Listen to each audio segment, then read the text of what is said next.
I thought, why not have a place where everyone can work on their old bikes and help each other and teach each other and learn from each other. If you're going to ride an old bike, it's going to break down, so you should know how to maintain it, how to fix it.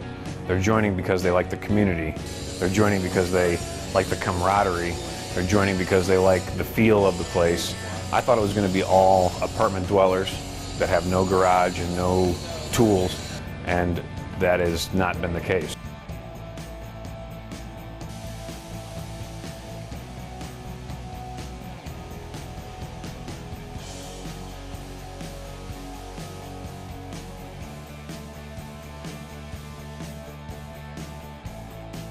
It's a great place to pull in and get a flavor of the place and just hang out with people that like the same things I do.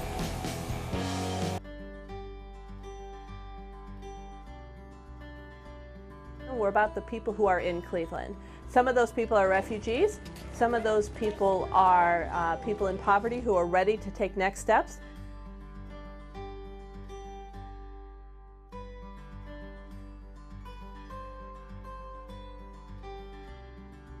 We're really in a battle in the United States of compassion and humanitarian help versus the law and how we perceive people should be.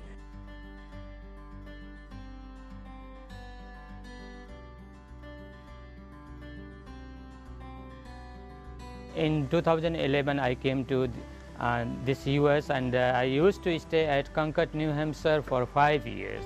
And due to my family, I changed my mind and I came here in this Cleveland, Ohio last year. And my family and even me, we are pretty much glad to be here because here we get the different kinds of state facilities and also a good education, good hospital treatment. Everything looks good.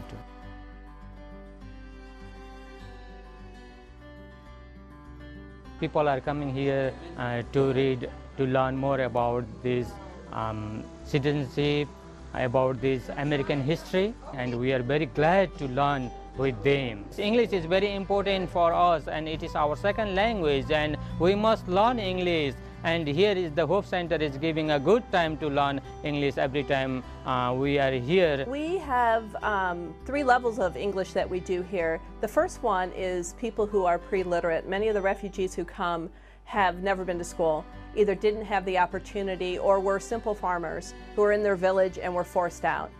Many of them have been in refugee camps. The average time is 17 years. The longest I've ever seen is 29. And by the time they come here, it's very difficult to learn the language if you've never been to school or you don't know how to write in your own language. So we have classes that start at the very lowest, up to people who've had to run because their books and their ideas were not accepted in their country.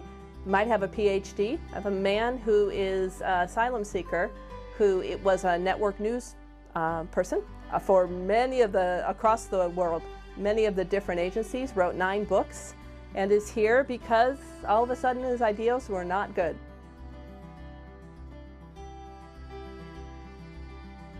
America is a wonderful country. It is a wonderful country. I'm here to get a freedom. So it is a free country. I want to live in a free country. When a refugee becomes a citizen, it's something they can hold on to. They are so proud to become U.S. citizens, to be protected by a government, to be part of who the United States is. It's very meaningful to them. I love coffee, I always have. I just like the atmosphere. People are coming in, they're typically in a good mood, they're very talkative, they're friendly, you get to know the same people. So tell me about the unique counter. Tons of pennies. Do you know how many exactly? We do. There are, do you remember? Yeah, I'm not at liberty to discuss that. It's something you have to come in and count. But the pennies, you have to hand clean these one by one?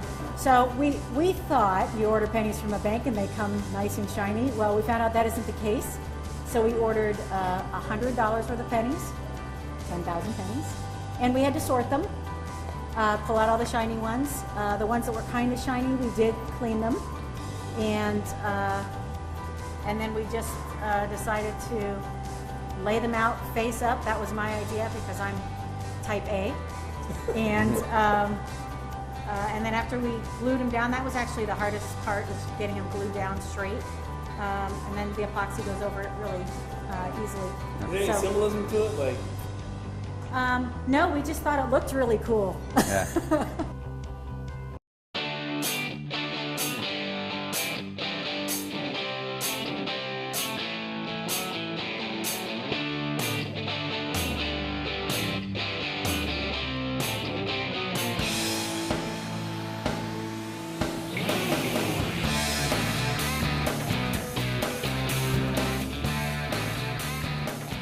Good music survives. Good music doesn't have an expiration date.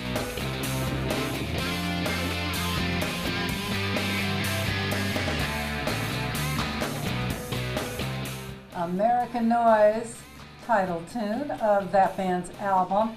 Pride of Cleveland past, but still so relevant today. I'm Ravenna Anno, wow, with one of my favorite tunes, Lake Street Dive, name for a street in Minneapolis. There you go, with a lot of dives on Lake Street. That shame, shame, shame coming your way. I love this band. This is my favorite song. This station was built for the future. We looked at the fact that people aren't listening to radio like they used to terrestrial radio, AM and FM, but they're going online. I mean, look at the amazing growth of Spotify and Pandora. This is where the future is going, and I want to be where the future is. And that's why Oh Wow exists. We are just a radio station playing adult rock and roll, and we call it timeless rock. It's the sweet spot between classic rock and indie rock, but it allows us to play decades of music.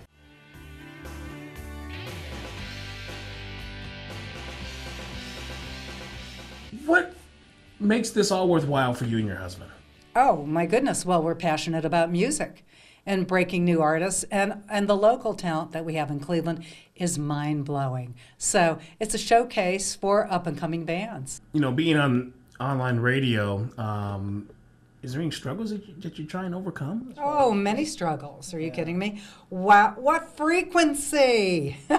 There's no frequency. We're online. So it's a new platform, which, you know, it's been around for a while, but we were there in the beginning and making commercial success out of this. It's hard to get good salespeople, so if you want to sell, come on over, and you're any good, yeah, because this is where advertisers need to be right now. This is the future. Terrestrial, the past. The industry is going through the changes that we're going through in media, which is the move towards digital. People are no longer buying albums. They're no longer buying CDs. They're downloading music. So the royalties change, the way you market and promote changes. A lot of the record companies are still promoting the old-fashioned way. They're looking at record sales, even though there aren't that many anymore. And they're also looking at terrestrial radio being important as far as sales at a time when everything has moved digitally. In some ways, it is better for the artist because for many years you had to have a record label and you had to hope that that label was going to promote you. These days, an artist can really do it themselves.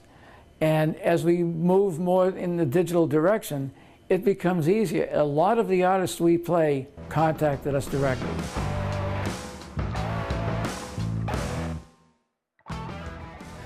Well, right now, Cleveland probably has an abundance of talented musicians and talented acts.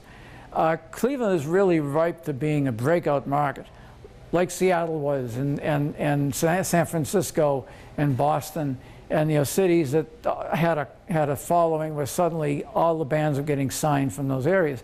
I mean, Cleveland has a number of great local acts right now that are really, they deserve to be heard nationwide. The fact that Oh Wow is, even though we're concentrating on the greater Cleveland market, it can be heard around the world. And hopefully some people in other markets are hearing that and saying, hey, there's some good stuff happening in Cleveland. Well, we have the Rock and Roll Hall of Fame here, and the world-famous orchestra, you may have heard of it, the Cleveland Orchestra in Severance Hall. So the roots are deep here. Rock and roll was coined in Cleveland. Alan Freed And you know, ever since I think rock and roll became a thing, it's blossomed here. And you know, there are other cities that are, you know, dubbed the Music City. Cleveland's a music city. There's always something going on here musically, and there are a lot of small venues that really support roots and rock and roll. We're glad to be with you this morning on Oh Wow. I'm Ravenna Maselli, and I got a great band coming up from Youngstown, live in the studio. Going to do an acoustic performance. Stick around for the Vindies on ohwownow.com, Cleveland.